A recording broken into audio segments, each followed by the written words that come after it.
नमस्कार साथियों, बेस्ट ज्ञान और जीके चैनल पर मैं बीरम सिंह आप सभी का स्वागत करता हूं।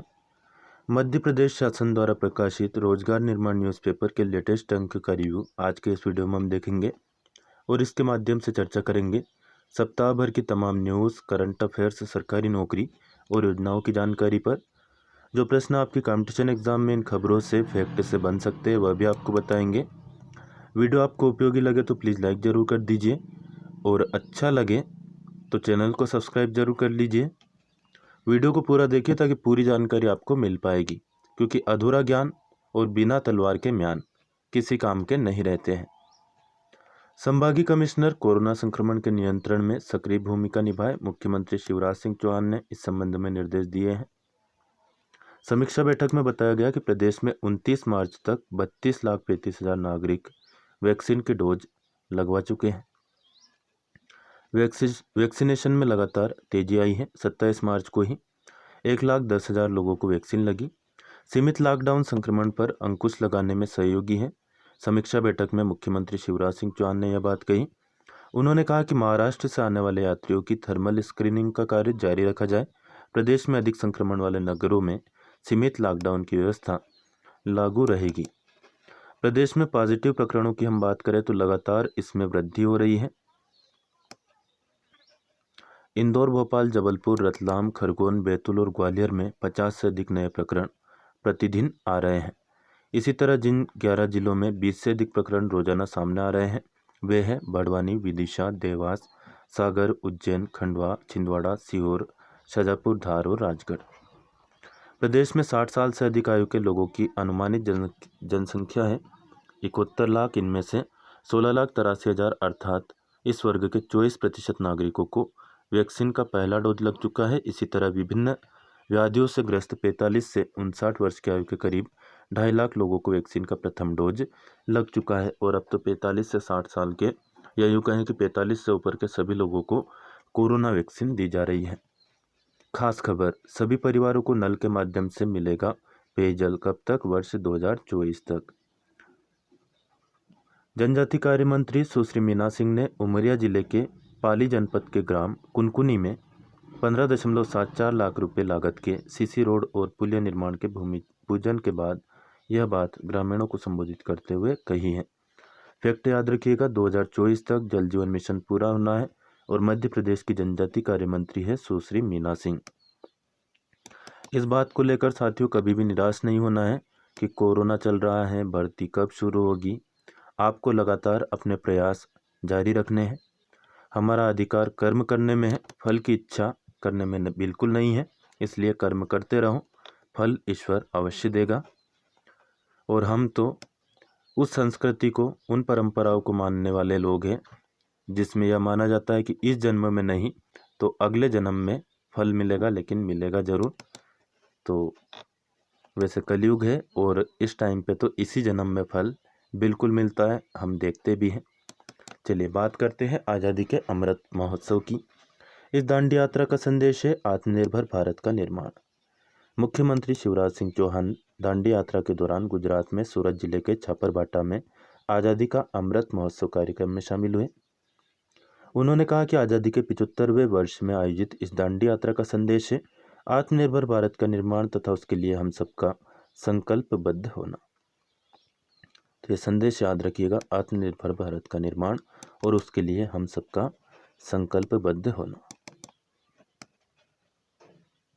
श्री चौहान ने कहा कि 12 मार्च 1930 को राष्ट्रपिता महात्मा गांधी ने साबरमती आश्रम से दांडी यात्रा नमक सत्याग्रह शुरू किया था और 5 अप्रैल को दांडी नवसारी पहुंचकर एक मुट्ठी नमक उठाकर अंग्रेज शासन द्वारा नमक पर लगाए गए प्रतिबंध को तोड़ दिया था।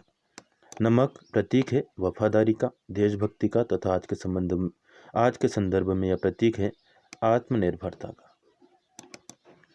तारीख याद रखिए, 12 मार्च 1930 दांडी यात्रा शुरू की गई थी साबरमती आश्रम से गांधी जी के द्वारा।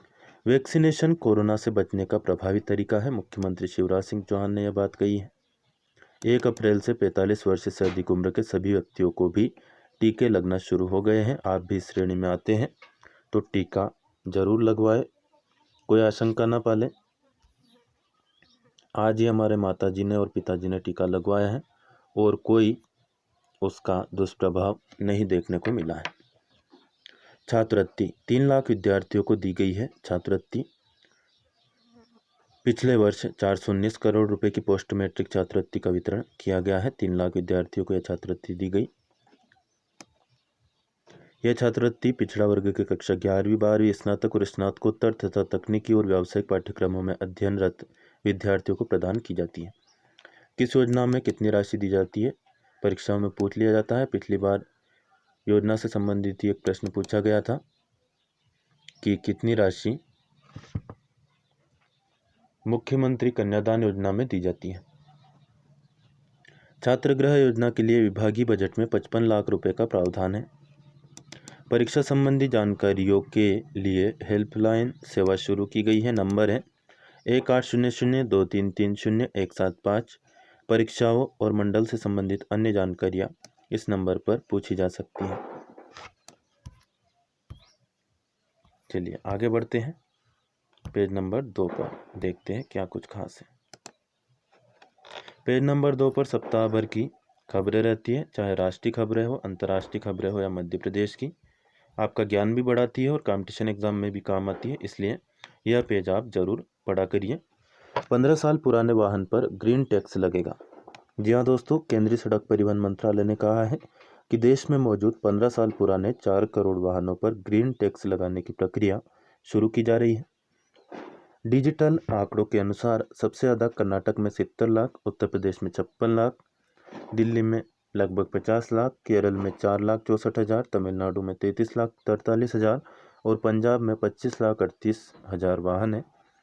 केंद्र सरकार ने ऐसे वाहनों पर ग्रीन टैक्स लगाने का प्रस्ताव राज्य सरकारों को भेज दिया है जो कि 15 साल पुराने हों, क्योंकि ये प्रदूषण ज़्यादा फैलाते हैं, ऐसा सरकार का मानना है।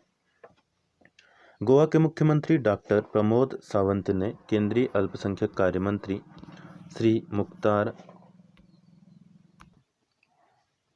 अब्बास नकवी की उपस्थिति में पणजी के कैंपस स्थित कला केंद्र में स्वदेशी कामगारों और दस्तकारों के लिए 28वें हुनर हाट का उद्घाटन किया। प्रश्न यहाँ से सीधा सीधा बन सकता है कि हाल ही में किस राज्य में 28वें हुनर हाट का उद्घाटन किया गया? तो गोवा में किया गया है। किसके द्वारा किया गया है? केंद्रीय अल्पसंख्यक कार्य मंत्री के द्वारा, जिनका नाम क्या है? श्री मुख्तार अब्बास नकवी। इस अवसर पर डॉक्टर प्रमोद सावंत भी उपस्थित रहे, जो कि केरल के मुख्यमंत्री हैं। हुनर हाट सबका साथ सबका विकास और सबका विश्वास के विचार को भी मजबूती दे रहा है और जरूरतमंद कारीगरों और दस्तकारों को आर्थिक सहायता भी उपलब्ध करा रहा है। 28 मार्च, इरडा ने कोरोना बीमा की समय अवधि बढ़ाई। बीमा विनियामक और विकास प्राधिकरण यानी इरडा, इंग्लिश में बोले तो insurance regulatory and development authority of India, इसने कोरोना स्पेशल हेल्थ पॉलिसी जारी करने की तारीख 30 सितंबर तक बढ़ा दी है। यह तारीख 31 मार्च को खत्म हो रही थी। इरडा ने पिछले साल जून से कम अवधि की कोरोना कवच और कोरोना रक्षक स्वास्थ्य बीमा पॉलिसी के लिए नए दिशा निर्देश जारी किए थे। शैक्षणिक वर्ष 2021-22 के लिए केंद्रीय विद्यालय की प्रथम कक्षा में एडमिशन के लिए ऑनलाइन पंजीकरण 1 अप्रैल से शुरू हो गया है, जबकि दूसरी कक्षा की बात करें और इससे ऊपर की कक्षाओं के लिए पंजीकरण ऑफलाइन मोड में 8 अप्रैल से शुरू किए जाएंगे। पहली क्लास के लिए ऑनलाइन पंजीकरण 1 अप्रैल को सुबह 10 बजे से शुरू होगा और 19 अप्रैल 2021 को शाम 7 बजे बंद होगा। एडमिशन के लिए अधिक जानकारी KVS ऑनलाइन admission.kvs.gov.in ये वेबसाइट है, यहाँ पर जाकर के या फिर एंड्रॉयड मोबाइल ऐप के जरिए भी प्राप्त की जा सकती है। 29 मार्च को बेलारूस में सरकार के खिलाफ प्रदर्शन हुआ, जिसमें 190 लोगों को हिरासत में लिया गया है।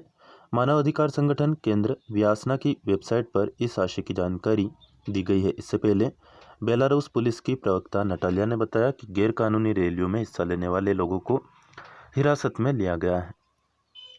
पाकिस्तान ने परमाणु हथियार ले जाने में सक्षम बैलिस्टिक मिसाइल शाहीन 1A का सफलतापूर्वक परीक्षण किया है।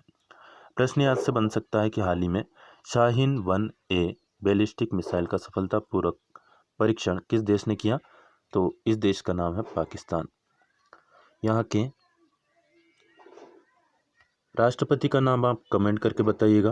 प्रधानमंत्री का नाम इमरान खान है, ये तो आपको पता ही होगा। पाकिस्तान सेना के media wing inter service public relations के अनुसार यह मिसाइल 900 किलोमीटर तक लक्ष्य को सफलतापूर्वक भेज सकती है। ज्ञात रहे कि पाकिस्तान जनवरी 2021 से अब तक मिसाइलों का परीक्षण कर चुका है, 5 मिसाइलों का। प्रधानमंत्री नरेंद्र मोदी द्वारा वर्ष 2024 तक देश के ग्रामीण क्षेत्रों के सभी घरों में पाइप से पेयजल पहुंचाने के लिए 15 अगस्त 2019 को की गई थी घोषणा। इसके बाद से अब तक जल जीवन मिशन के अंतर्गत 4 करोड़ से अधिक ग्रामीण घरों में पाइप से पेयजल आपूर्ति का नया कीर्तिमान स्थापित हुआ है। इस समय कुल ग्रामीण घरों के 1/3 से अधिक यानी कि लगभग 38% या यूं कहें 7 करोड़ 24 लाख ग्रामीण घरों में नल का पानी उपलब्ध हो चुका है। गोवा देश का ऐसा पहला राज्य बन गया है जहां पर 100% ग्रामीण घरों में पाइप से पीने का पानी मिल रहा है। यहाँ से प्रश्न बन सकता है, याद रखिएगा, गोवा में 100% पाइप से पानी मिल रहा है। इसके बाद तेलंगाना और अंडमान निकोबार द्वीप समूह आते हैं। 30 मार्च, कोरोना प्रोटोकॉल तोड़ा तो लगेगा जुर्माना। नागरिक उड्डयन महानिदेशालय यानी DGCA ने कोरोना प्रोटोकॉल का पालन नहीं करने पर जुर्माना और पुलिस कार्रवाई के निर्देश दिए हैं। DGCA ने कहा कि जो यात्री सही से मास्क नहीं लगाते और सामाजिक दूरी का पालन नहीं करते, उन पर जुर्माना लगाने पर विचार करना चाहिए। एक विवादित वीडियो भी वायरल हो रहा है इस समय। इंदौर जिले के परदेसीपुरा का वह वीडियो है जिसमें मास्क न लगाने पर एक नागरिक की ऑटो चालक की बुरी तरह से पुलिस के द्वारा पिटाई की जा रही है। संबंधित नागरिक को इस संबंध में भरपूर जनभावनाएं भी सहयोग कर रही है। लेकिन यहाँ पर देखने वाली बात यह भी होती है कि पुलिस कर्मियों को इतना गुस्सा क्यों आया कि केवल मास्क न लगाने पर इतनी बेरहमी से पिटाई कर दी गई। यदि वह वीडियो आप ध्यान से देखेंगे तो शख्स लगातार गालियां भी दे रहा है। अब आप कहेंगे कि इतनी पिटाई के बाद कौन सा आशीर्वाद व्यक्ति देगा, लेकिन कहीं ना कहीं इससे आप अंदाजा लगा सकते हैं कि शुरुआत इस चीज़ की कैसे हुई होगी। क्योंकि आपने देखा होगा पुलिस की पिटाई के बाद लोग हाथ जोड़ते हुए नजर आते हैं, लेकिन यह शख्स लगातार गालियां देता हुआ नजर आया है। अब चाहे इसको उसकी हिम्मत कहें, गुस्सा कहें या फिर मजबूरी, आपको क्या लगता है कमेंट करके अपनी भावनाएं प्रदर्शित कर सकते हैं। हालांकि राष्ट्रीय स्तर पर भी राजनीति इस मुद्दे को लेकर शुरू हो गई है। प्रशासनिक कार्रवाई की बात करें तो दोनों पुलिसकर्मियों को निलंबित कर दिया गया है। राहुल गांधी ने भी ट्वीट किया है यह video.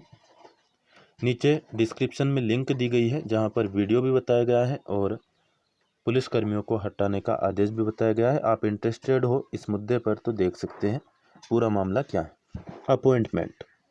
Acropolis, one of the leading educational group in MP, requires faculty for various positions in MBA. Principal, professor, associate professor, बहुत सारे पोस्टें। एड्रेस यहाँ पर दिया गया है और नंबर भी दिए गए हैं। आपके पास योग्यता हो और एलिजिबल हो, इंटरेस्टेड हो तो अप्लाई कर सकते हैं। कौटिल्य एकेडमी MPPSC का विज्ञापन है। 12 अप्रैल से नई बैचेस शुरू हो रही है। एड्रेस यहाँ पर दिया हुआ है, चूँकि इस पेपर में दिया हुआ है इसलिए मैं आपको बता रहा हूँ। पटना के दीघा और कंकड़बाड़ा क्षेत्र में STP और सीवरेज नेटवर्क को विकसित करने के लिए DK sewage project private limited BATech बाबा की सहायक कंपनी है और PFS के बीच में वित्त पोषण समझौते पर हस्ताक्षर हुए हैं।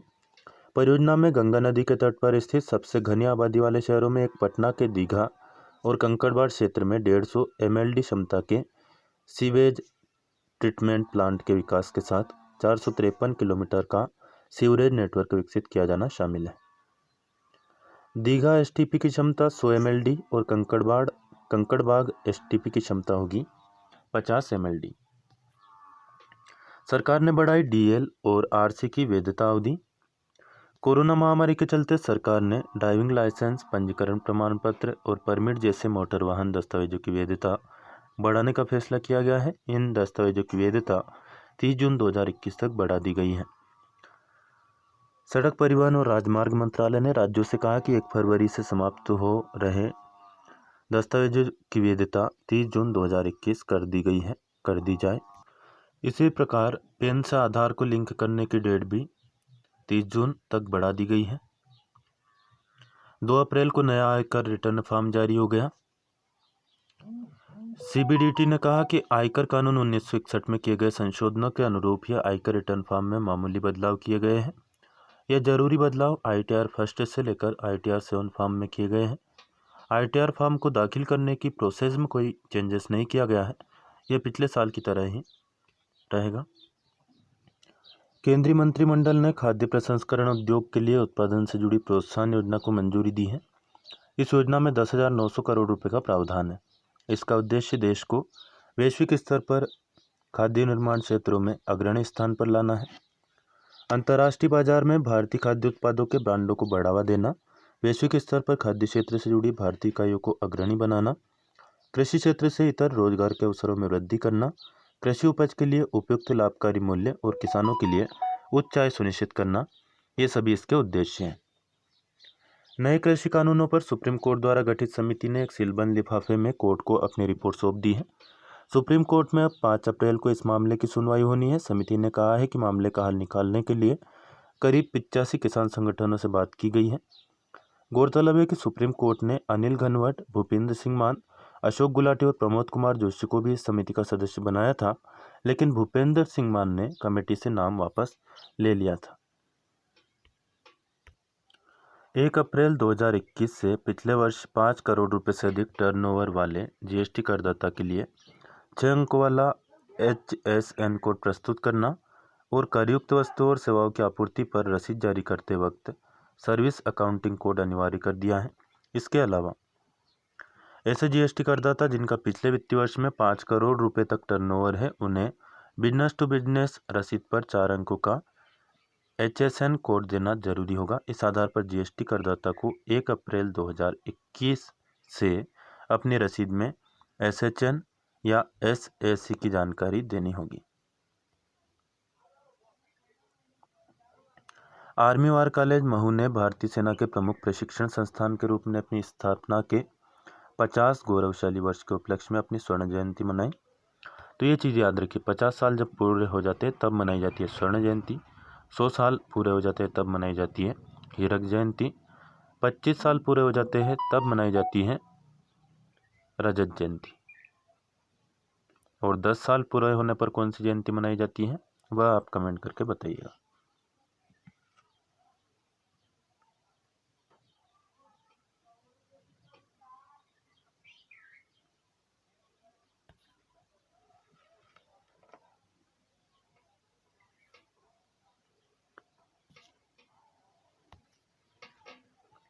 ये जो समिति है इसमें कौन कौन सदस्य थे, नाम याद रखिएगा। अनिल घनवट, भूपेंद्र सिंह मान, अशोक गुलाटी और प्रमोद कुमार जोशी, ये सभी थे नए कृषि कानून पर सुप्रीम कोर्ट द्वारा जो समिति गठित की गई उसके सदस्य। लेकिन भूपेंद्र सिंह मान ने कमेटी से नाम वापस ले लिया था। प्राथमिक स्वास्थ्य केंद्रों पर टेली मेडिसिन सेवा पर यह आलेख है, पढ़ना चाहिए, काम का है। हमें शासकीय अस्पतालों की सेवाओं और स्वच्छता को निरंतर बेहतर बनाना है। प्रदेश में धारणा बने कि शासकीय अस्पताल में यदि जगह नहीं मिलेगी तो ही हम प्राइवेट अस्पताल में जाएंगे। शासकीय स्वास्थ्य संस्थाएं प्रदेश की जनता की पहली प्राथमिकता हो। बेहतर व्यवहार, स्वच्छता और सही इलाज मिल जाए तो व्यक्ति यही कहता है कि डॉक्टर तुम भगवान हो। हमारी कोशिश है कि तकनीक का उपयोग कर हम संपूर्ण प्रदेश के ग्रामीण क्षेत्रों में भी जन जन को गुणवत्तापूर्ण स्वास्थ्य सुविधाएं उपलब्ध करा सकें। ये बातें मुख्यमंत्री श्री शिवराज सिंह चौहान ने कही। मुख्यमंत्री प्रदेश के 550 स्वास्थ्य केंद्रों पर विशेषज्ञ टेलीमेडिसिन सेवा और सुरक्षित मातृत्व सुनिश्चित करने के लिए राज्य स्तरीय इंटीग्रेटेड कमांड सेंटर सुमन के शुभारंभ अवसर पर बोल रहे थे। मुख्यमंत्री ने कहा कि कोरोना संक्रमण के विरुद्ध डॉक्टरों तथा पैरामेडिकल स्टाफ ने महर्षि दधी जी के समान उदाहरण प्रस्तुत किया है। मुख्यमंत्री ने कहा कि कोरोना का कहर अभी घटा नहीं है। मास्क का उपयोग, सोशल डिस्टेंसिंग का पालन करते हुए अनावश्यक भीड़ से बचना जरूरी है। कोरोना का सामना करने के लिए प्रदेश में सभी आवश्यक व्यवस्थाएं विद्यमान है। गरीबों का निःशुल्क इलाज हमारी प्रतिबद्धता है। मुख्यमंत्री ने प्रदेश में कोरोना संक्रमण को बढ़ने से रोकने में प्रदेशवासियों से सहयोग और सभी सावधानियों का पालन करने की अपील की है। मुख्यमंत्री ने कहा कि प्रधानमंत्री श्री मोदी द्वारा आत्मनिर्भर भारत के मंत्र को साकार रूप देने के लिए प्रदेश में आत्मनिर्भर मध्य प्रदेश का रोड मैप बनाया गया है। इसमें स्वास्थ्य प्रमुख घटक है। प्रदेश के कुल बजट का 7.5% स्वास्थ्य सुविधाओं पर खर्च होगा। प्रदेश में डॉक्टरों की कमी न रहे, इसके लिए नए मेडिकल कॉलेज खोले जा रहे हैं। इंपॉर्टेंट फैक्ट याद रखिएगा, कुल बजट का 7.5% हेल्थ पर खर्च होना है इस बार। वहीं सुपर स्पेशलिटी अस्पताल सहित विशेषज्ञ सुविधाओं का लाभ जन जन को उपलब्ध कराने के लिए तकनीक का हर संभव प्रयास किया जा रहा है। टेलीमेडिसिन सुविधा और मातृत्व और शिशु स्वास्थ्य के लिए एकीकृत कमांड कंट्रोल सेंटर सुमन वरदान साबित होंगे। प्रदेश में प्राथमिक तथा उपस्वास्थ्य केंद्र स्तर तक निःशुल्क वितरित की जाने वाली दवाओं और मेडिकल जांचों की संख्या में लगातार बढ़ोतरी हो रही है। प्रदेश के दूरस्थ अंचलों में चिकित्सकों की उपलब्धता सुनिश्चित करना चुनौतीपूर्ण रहा है। टेलीमेडिसिन जैसी तकनीक की मदद से ग्रामीण क्षेत्र के लोगों को भी विशेषज्ञ सेवा स्थानीय स्तर पर उपलब्ध कराई जा सकेगी। मुख्यमंत्री ने कहा कि स्वास्थ्य संस्थाओं में स्वच्छ वातावरण विकसित करने के लिए 2015 से कायाकल्प अभियान की शुरुआत की गई है। टेलीमेडिसिन सुविधा के अंतर्गत हब पर विशेषज्ञ रहते हैं, जो कि स्पोक स्तर पर टेली कंसल्टेशन के माध्यम से चिकित्सकीय परामर्श देते हैं। वर्तमान में प्रदेश के 51 जिला चिकित्सालयों में प्रदेश हब की स्थापना की गई है, जो 4200 स्वास्थ्य केंद्रों को टेली कंसल्टेशन दे रहे हैं। अभी प्रदेश में 550 प्राथमिक स्वास्थ्य केंद्रों पर यह सुविधा शुरू की गई है। शिशु रोग, स्त्री रोग तथा मेडिसिन विशेषज्ञ हब केंद्रों से चिकित्सा परामर्श उपलब्ध कराएंगे। प्राथमिक स्वास्थ्य केंद्रों पर पैथोलॉजी और अन्य जांचों की भी सुविधा होगी। राज्य शासन द्वारा प्रति कंसल्टेशन 215 रुपये का भार वहन किया जाएगा। हाई रिस्क गर्भवती महिलाओं तथा शिशुओं को गुणवत्तापूर्ण प्रसव पूर्व जाँच और प्रबंधन प्रदान किए जाने की मॉनिटरिंग के लिए राज्य स्तर पर एकीकृत कमांड कंट्रोल सेंटर यानी सुमन की स्थापना की गई है। आम लोगों की स्वास्थ्य की सुविधा के लिए प्रदेश सरकार द्वारा किए जा रहे हैं यह प्रयास निश्चित तौर पर सराहनीय है।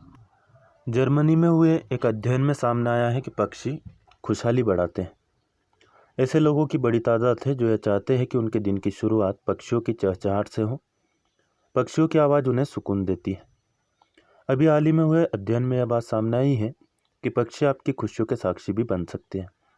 हमारे आसपास के माहौल में पक्षियों की उपस्थिति हमें खुशहाल कर सकती है। जर्मनी में हुए अध्ययन में पाया गया है कि पक्षी की व्यापक विविधताओं से घिरे होने पर हमारी संतुष्टि बढ़ जाती है। German centre for integrative biodiversity research में 2012 के यूरोपीय सर्वेक्षण ऑफ लाइफ सर्वे से डाटा लिया गया। इसमें जानने की कोशिश की गई है कि पक्षियों की प्रजातियों की विविधता किस तरह 26 यूरोपीय देशों में 26,000 लोगों को प्रभावित कर रही है। फ्रैंकफर्ट में गोएथ विश्वविद्यालय के प्रोफेसर और प्रमुख अध्ययनकर्ता जोएल मेथास्ट का कहना है कि अध्ययन के परिणामों में हमने पाया है कि सबसे खुशहाल यूरोपीय वे हैं जो अपने दैनिक जीवन में कई अलग अलग पक्षियों की प्रजातियों को देखते हैं, उनकी आवाज़ें सुनते हैं या जो निकट प्रकृति परिवेश में रहते हैं और उनके घर के आसपास पक्षियों की प्रजातियों का बसेरा है।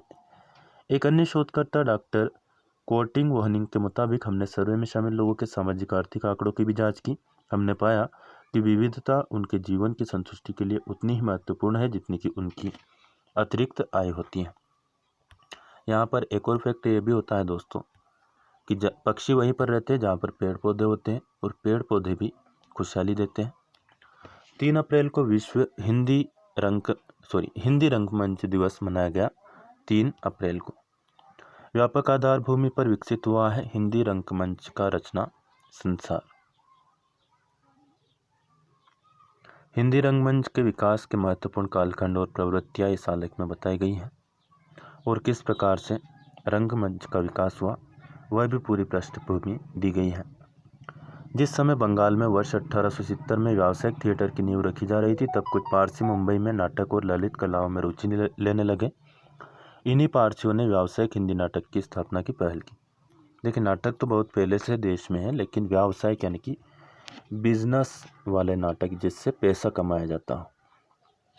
हिंदी रंगमंच का प्रारंभ वर्ष 1853 में नेपाल के माडगांव में अभिनीत विद्या विलाप नाटक से माना जाता है, किंतु यह नेपाल तक ही सीमित रह गया। वस्तुतः हिंदी रंगमंच का नवोत्थान वर्ष 1871 में स्थापित अल्फ्रेड नामक मंडली से हुआ, जिसने भारतेंदु और राधाकृष्ण दास के नाटकों का मंचन प्रस्तुत किया। राधेश्याम कथावाचक इस मंडली के प्रमुख नाटककार थे। राधेश्याम कथावाचक इस मंडली के मंच पर स्त्री चरित्रों की भूमिका पुरुष पात्र ही किया करते थे। इसी बीच कोलकाता के मॉडर्न थिएटर ने मुंबई की पारसी रंगमंच की इंपीरियल आदि अनेक नाटक कंपनियों को खरीदकर कोलकाता को रंगमंच का केंद्र बना दिया और हिंदी रंगमंच का एक व्यापक प्रभाव क्षेत्र बन गया। यह उद्भव हिंदी रंगमंच के लिए एक उपलब्धि था। उसके बाद लगातार विस्तार होता गया। वर्ष 1944 में पृथ्वीराज कपूर ने पृथ्वी थिएटर्स की नींव रखी। इसकी स्थापना कर उन्होंने हिंदी रंगमंच को एक राष्ट्रीय स्वरूप प्रदान किया। साथ ही इप्टा के साथ सहयोग करते हुए हिंदी रंगमंच की सामाजिक भूमिकाओं को भी पहचाना और स्पष्ट किया। 16 वर्ष तक पृथ्वी थिएटर्स ने पूरे भारत में 8 नाटकों के कई शो किए। पृथ्वी थिएटर आज भी सक्रिय है। कपूर परिवार की संजना कपूर पृथ्वी थिएटर का संचालन आज भी पूरी प्रतिबद्धता और व्यावसायिकता के साथ कर रही है। भारत में रंगमंच के विकास को देखते हुए संगीत नाटक अकादमी द्वारा अप्रैल 1959 में राष्ट्रीय नाट्य विद्यालय की स्थापना की गई। इस विद्यालय ने न सिर्फ देश की महत्वपूर्ण रंग प्रतिभाओं, निर्देशकों, अभिनेताओं को जन्म दिया है, बल्कि हिंदी के नाटकों के मंचन और रंगमंच को एक नया मुकाम तक पहुंचाया है। दिल्ली अधीनस्थ सेवा चयन बोर्ड, इसमें बहुत सारे पदों पर नियुक्ति खुली है। ऑनलाइन आवेदन आमंत्रित किए गए। थोड़ा सा मैं जूम कर देता हूँ इसको। आप इसमें इंटरेस्टेड हो तो देखिए और अप्लाई कीजिए। ये देखिए, ये कुल 11 पदों की जानकारी है। आराम से वीडियो को रोकिए या फिर स्क्रीनशॉट लीजिए और देख लीजिएगा। ये बाकी पदों की जानकारी है। पदों की संख्या भी अच्छी खासी है, ये भी ध्यान रखिएगा। तो ये मौका हाथ से छूटना नहीं चाहिए, क्योंकि मौके बार बार नहीं मिलते हैं। और विस्तार से जानकारी आप देखना चाहें तो वेबसाइट है DSSB.delhi.gov.in/current-vacancies/Delhi subordinate-services-selection-board। उम्मीदवारों को केवल वेबसाइट के जरिए ही ऑनलाइन आवेदन करना होगा। वेबसाइट है DSSBonline.nic.in। लास्ट डेट है 14 अप्रैल शाम या रात 12 बजे से पहले आपको अप्लाई करना है। इसके बाद वेबसाइट पर लिंक डिसेबल हो जाएगा। डाक वगैरह से आवेदन स्वीकार नहीं किए जाएंगे, तो ऑनलाइन आवेदन जरूर करें यदि आप एलिजिबल हैं या और इंटरेस्टेड हो तो। शैक्षणिक योग्यता यहाँ पर दी गई है। अलग अलग पदों के लिए शैक्षणिक योग्यताएं भी अलग अलग हैं। ऐसा करते हैं, इस वीडियो का PDF आपको मिल जाएगा, लिंक डिस्क्रिप्शन में आपको मिल जाएगी, तो वहीं से आप पूरा विज्ञापन देख लीजिएगा। फिलहाल हम देखते हैं कि और क्या कुछ खास इस पेपर में आगे है। चलो, यहाँ पर तो वही विज्ञापन छाया हुआ है भाई, क्योंकि विस्तृत विज्ञापन है जैसे कि MPPSC का होता है। पूरे सिलेबस वगैरह की जानकारी भी इसमें दी गई है।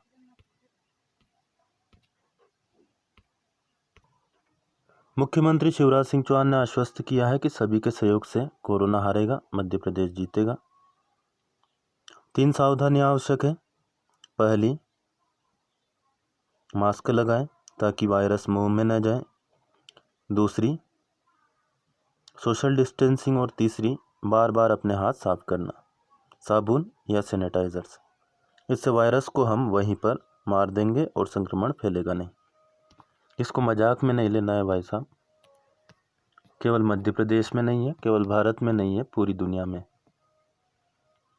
और पूरी दुनिया में एक साथ अफवाहें नहीं फैल सकती है। दूरदर्शन और रेडियो पर शैक्षणिक कार्यक्रम 1 अप्रैल से। स्कूल शिक्षा विभाग कक्षा 1 से 8वीं के विद्यार्थियों के लिए 1 अप्रैल से पहले की तरह ही दूरदर्शन और रेडियो पर शैक्षणिक कार्यक्रम का प्रसारण करेगा। यह शैक्षणिक गतिविधियां रेडियो पर प्रातः 10 से 11 और शाम 5 से 5:30 बजे तक और दूरदर्शन पर दोपहर 12 से 1:30 बजे तक संचालित की जाएगी। दूरदर्शन पर कक्षा 6ठी से 8वीं के लिए विज्ञान, गणित और सामाजिक विज्ञान में विषय आधारित शिक्षण कार्यक्रम का प्रसारण किया जाएगा। इसी प्रकार रेडियो पर कक्षा 1 से 8वीं तक के लिए पाठ्यपुस्तक आधारित हिंदी, गणित, अंग्रेजी विषयों में और सायंकालीन प्रसारण में खेल, योग, कला, म्यूजिक, यातायात नियम जैसे विषयों पर कार्यक्रम प्रसारित किए जाएंगे।